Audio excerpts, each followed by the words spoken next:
Salve Maria Santíssima. Vamos lá aqui para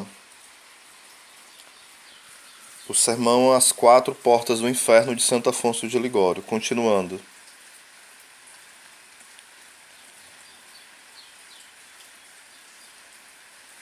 Passemos a analisar outra grande porta do inferno, pela qual entra grande parte dos homens. Essa porta é o furto. Alguns adoram quase como a um Deus, por assim dizer, o dinheiro, considerando-o como um fim último. Quanto a seus ídolos de ouro e prata, são eles simples obras da mão dos homens. Mas já foi dada a sentença contra esses tais.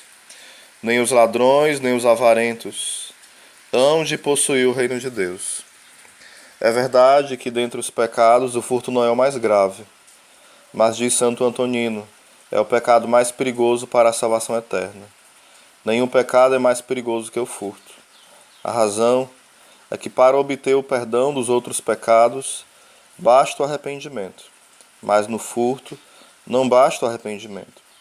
É necessária a restituição, e essa é muito difícil de fazer. Um eremita teve, uma vez, a seguinte visão.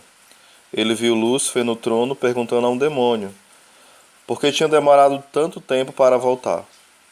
Ele respondeu que se tinha ocupado em tentar um ladrão a não restituir um bem. Então disse Lúcifer: dei um grande castigo a este idiota. De que serve, lhe disse, perder tanto tempo? Não sabes que aquele que pega o alheio não restitui nunca mais? Na realidade, é assim mesmo. O bem alheio se torna como o próprio sangue. E a dor de tirar o próprio sangue para dá-lo a outro é uma coisa muito dura de suportar. E a experiência comprova. Todos os dias acontecem muitos furtos. Mas quantos são restituídos? Meu irmão, abstente de pilhar e manter o bem do outro. Meu irmão, abstendo-te, melhor dizendo, de pilhar e manter o bem do outro. E se no passado tens cometido nisso algum deslize, resolve o caso logo. Se não pode restituir de uma só vez, restitui pouco a pouco. E lembra que o roubo não só te enviará ao inferno, mas te infligirá e te afligirá e te fará miserável também nesta vida, visto que desposastes numerosas nações, despojar-te-ão os outros povos que restam, diz o profeta, em Zacarias 5, do 3 ao 4. Os bens alheios trazem a maldição a toda a fortuna daquele que os roubou, isto é, a maldição que se espalha sobre toda a terra. E ela forçará a casa do ladrão. O que dizer, como explica São Gregório Nazianzeno? Que aquele que detém bens alheios não somente perderá esses, mas até os seus próprios. Os bens alheios são como fogo, e chamas que destroem tudo que encontram no caminho. Fiquem atentas, mães e esposas, quando os filhos ou os maridos trouxerem bens alheios para casa. Gritem, repreendam, não os aprovem, nem sequer pelo silêncio. Tobias, ouvindo um cordeiro balir em sua casa, disse: vê que ele não tenha sido roubado. Restitui-o ao seu proprietário. Diz Santo Agostinho que Tobias, porque amava Deus, não queria ouvir em sua casa o balido de animal roubado. Tobias 2:21. Aos que roubam os bens alheios e pretendem depois aquietar a consciência fazendo algumas esmolas. Mas não queirais nutrir a Cristo com rapinas, diz São João Crisóstomo. O Senhor não quer ser honrado com bens dos outros. Os furtos dos nobres e dos grandes consistem nas injustiças, em fazer dano aos demais, em recusar aos pobres aquilo que lhes é devido. Também essas ações são furtos, que obrigam a uma inteira satisfação. E essas restituições são mais difíceis de serem refeitas, e mais facilmente mandam as pessoas para o inferno. Por último, vamos falar da quarta porta do inferno, quer dizer, da luxúria, que é a porta pela qual entra a maior parte dos condenados.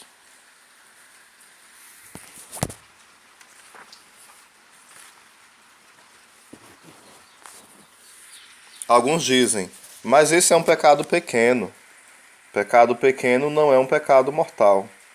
Escreve Santo Antonino que tal é o mau cheiro desse pecado, que nem os demônios conseguem aguentá-lo.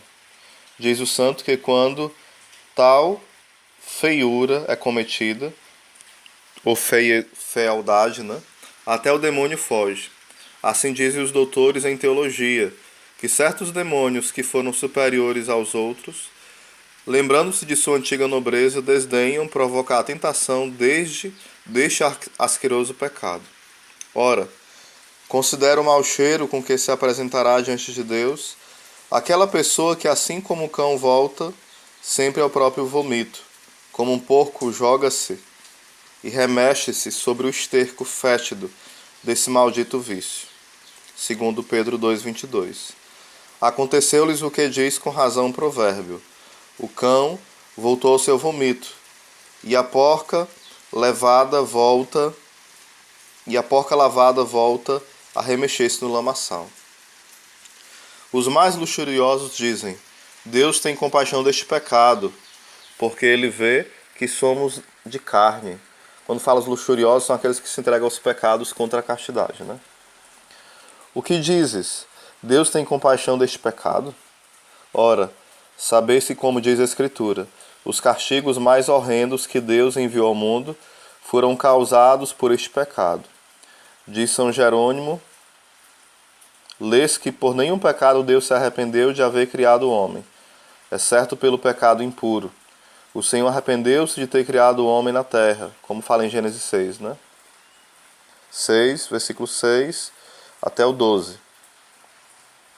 Toda criatura seguia na terra o caminho da corrupção. E por isso diz Eusébio que nenhum outro pecado Deus tem usado de tanto rigor de castigo sobre a terra quanto por esse. Por causa desse pecado, Deus enviou o fogo do céu a 5 cidades e morreram queimados todos os seus habitantes. Principalmente devido a este pecado, mandou Deus o dilúvio universal que matou tantos homens, excetuadas somente 8 pessoas. Deus castiga este pecado não somente na outra vida, mas nesta também. Basta entrar nos hospitais e ver tantos jovens que antes eram fortes, robustos e depois ficaram débeis, esqualidos, cheios de dores e atormentados com feridas e pústulas. E por quê?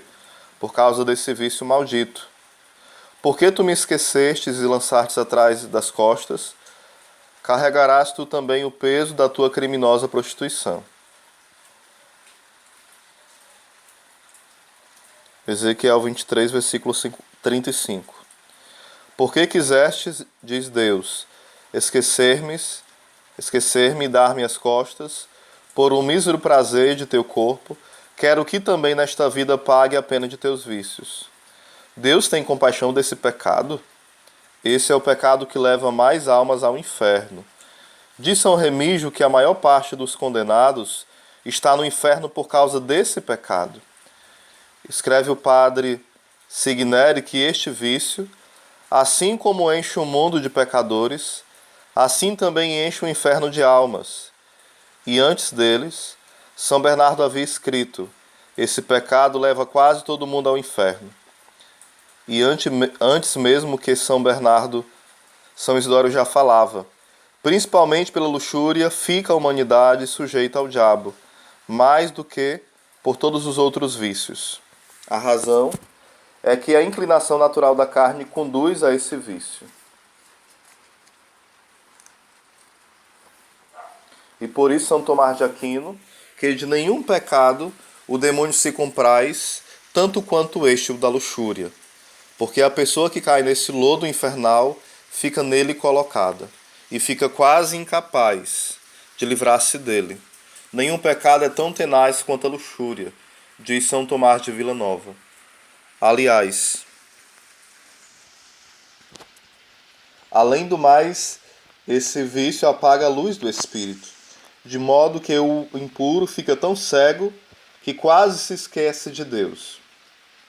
As volúpias dos impúdicos, diz São Lourenço Justiniano, induzem ao esquecimento de Deus, segundo aquilo que já disse o profeta Oséias. Seu proceder não lhes permite voltar ao seu Deus, porque um espírito de prostituição os possui. Eles desconhecem o Senhor. Oséias 5, versículo 4. O impuro conhece a Deus, mas não obedece, mas nem a Deus, nem a razão.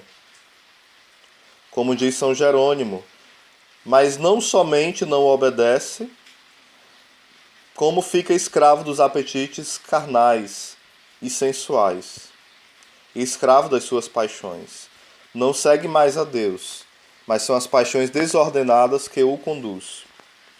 Depois, porque agrada os sentidos, este pecado faz adquirir rapidamente o hábito que alguns carregam até a morte. Vereis até os casados, até velhos carcodinas, cometerem os mesmos maus pensamentos e os mesmos pecados que cometiam quando eram jovens, como se ainda o fossem. E porque este pecado é tão fácil de cometer, que as culpas se multiplicam sem conta. Pergunta a um impuro quantas vezes consentiu nesses maus pensamentos. Ele não vai lembrar, porque foram tão múltiplas as vezes que ele perdeu as contas. Mas, caro irmão, se tu não sabes o número desses pecados, Deus o conhece. E tu sabes que um só mau pensamento desses basta para mandar-te ao inferno. Quantas palavras impuras tendes proferido com complacência e para o escândalo dos outros?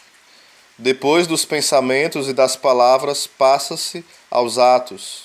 Há tanta imundície, na qual esses miseráveis se revolvem como porcos, como cachorros que bebem o próprio vomito.